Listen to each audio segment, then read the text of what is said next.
evening, everyone, and welcome to another Practice with Me series. My name is Warren McPherson. In today's lesson, I want to talk about the cycles of fourth and fifth.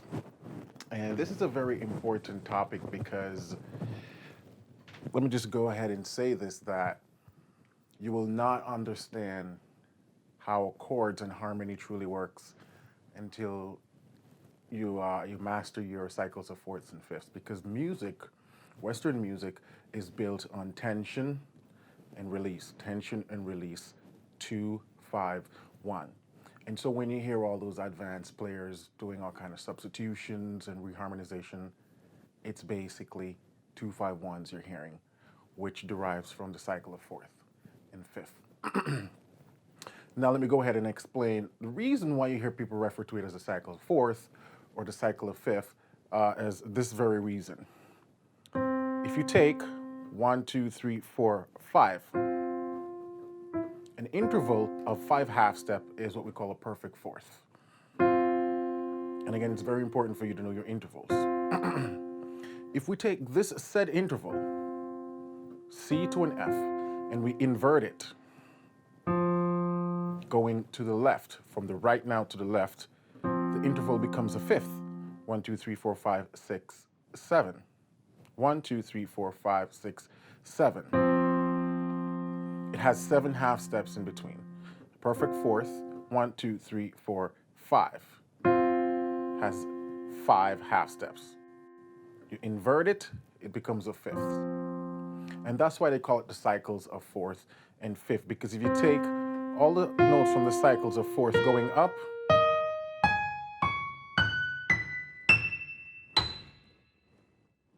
and so on, you can invert that. When you invert it by going from right to left, the intervals are fifths.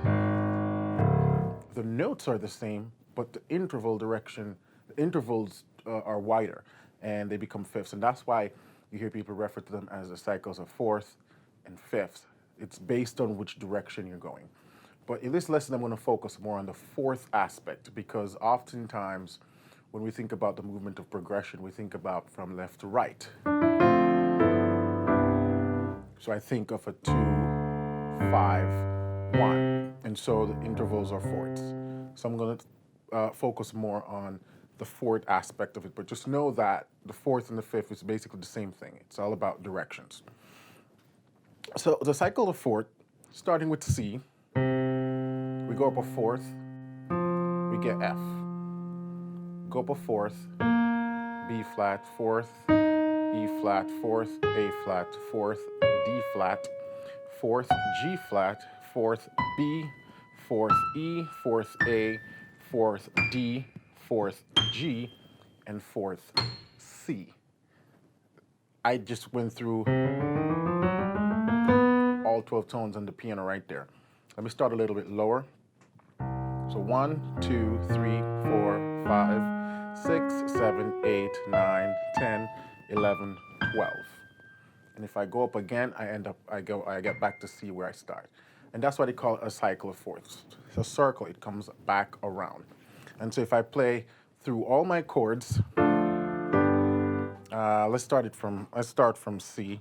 If I play through all my chords,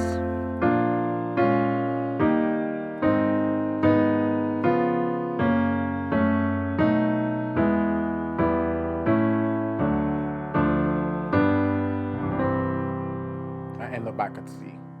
That was me going through the cycle fifth, playing 2, 5, 1. And I'm going to show you a little bit about that later on. Now, once you know that, okay, a fourth is comprised of 5 half steps, and you know how to pick out all your notes from the cycle of fourth, now it's time to practice that harmonically so you can go through those changes easily. The faster you can go through your cycles of fourth with chords, the easier it will be for you to reharmonize and substitute and learn songs. So let's take C, but we're going to make C minor. And don't worry about what key you're in just yet. Just try to be able to see the pattern. Because when you're playing, the pattern is what sticks with you. you don't really have time to calculate keys, especially in this exercise.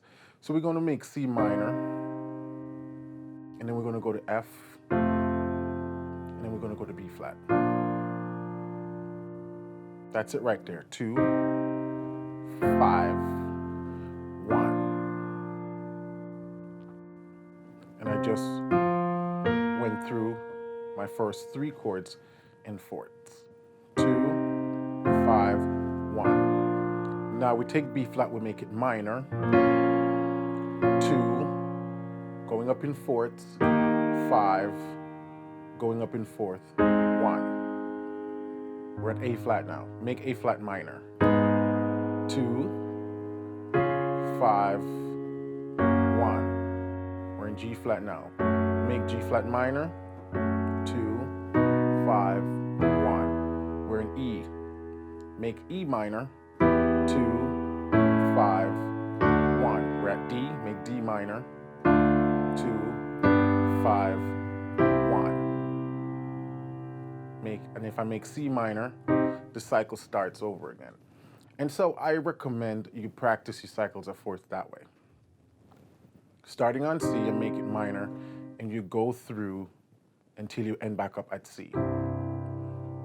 Then, to make things interesting so that you get to play each chord out of the 12 tones, you get to play each chord as a minor and each chord as a minor. You go up to C sharp or D flat, and you make it minor, and you do the same thing. 2, 5, 1, minor, 2, 5, 1, minor, 2, 5, 1, minor, 2, 5, 1, minor, 2, 5, 1, minor, 2, 5, 1. And you're back to C sharp. So by starting on C, going through the cycle, then C sharp, you'll get to play each chord as both a major and a minor. This is the most powerful exercise that I came across a few years ago to practice 2-5-1s. So just to recap, you take C, and you notice I'm playing my chords in close voicing. That's a very important thing. Don't go and practice everything in root position, because we really don't play like that. We play using smooth voice leading and close position. And if you're new to this, it might take some time, but you want to go right ahead and start practicing your progressions that way. So later on, you're not stuck with only seeing your chords in root position. So start with C.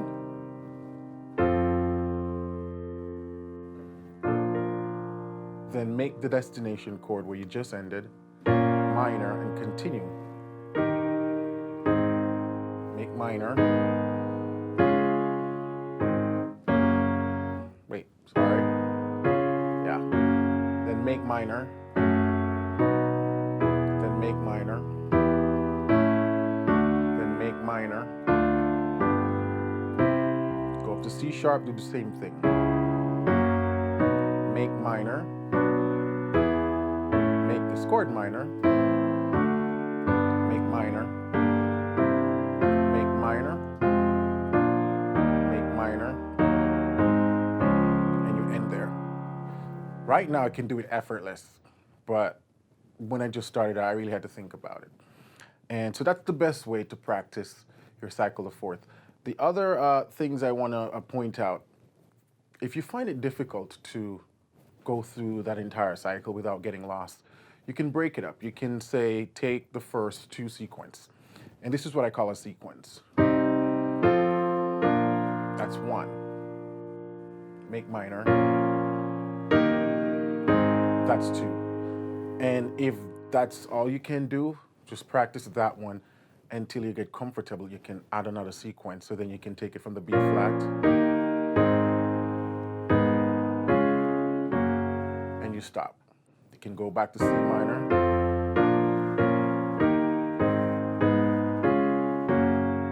And you just practice that until you can do it that fluently. And you keep on adding on until you can go through all 12 keys starting on C minor, going through the cycle, end up at C. Start on C sharp minor, go through the cycle, end up at C sharp. For the one more thing before I go, for the more intermediate advanced players, do this with your seventh chords and your chord extension. So instead of doing triads, you can do, this is C minor 9, so F7 sharp flat 9, major 7th. You can do it with the advanced chords.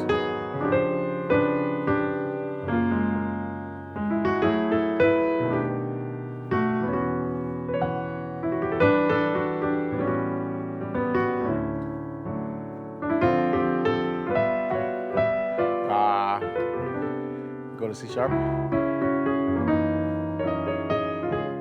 Nope. What am I doing? C sharp, B.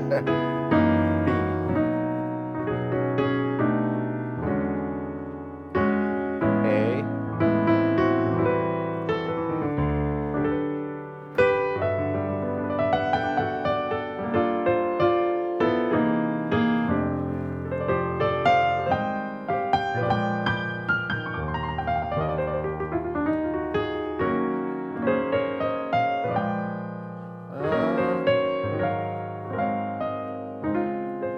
So it's the same thing I was practicing, but this time I was just using all different types of extensions, flat 9, sharp 9, this, that.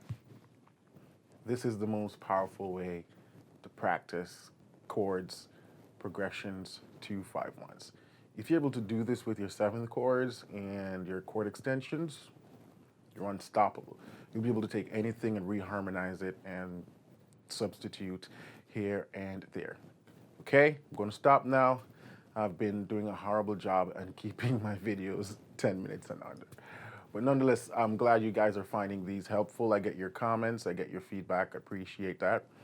For the new viewers, welcome. I'll be doing 2 videos a week on just various topics to keep you guys motivated, to keep you practicing. You know, I'm even trying to start a new theme with my background, the sunset, because I don't know, I find the sunset or the sunrise more something, you know, smoothing and reflective and motivating. So hopefully I can do that for you guys through my videos. Again, my name is Warren McPherson. Feel free to visit my website at pianolesson.com, pianolessonwithwarren.com. Check out the products over there. Just drop me a line, say hi. Love to hear from you. If you got any questions, always feel free to put that in the comment section below. If you have any suggestions on tutorial, I do take you guys tutorials. So for those who haven't seen their tutorial yet that they have requested, it's coming. You know, there's a lot of things I want to get through, and I also try to give you guys information based in a sort of what do I call it? An order that it's more digestible. So I'm not going to give you something way too advanced, not yet. Not until I've covered the prerequisites necessary to go through that. So until then, keep singing, keep listening, and keep practicing, because this is how you will improve as a musician. Catch you in a few days for another tutorial. Bye.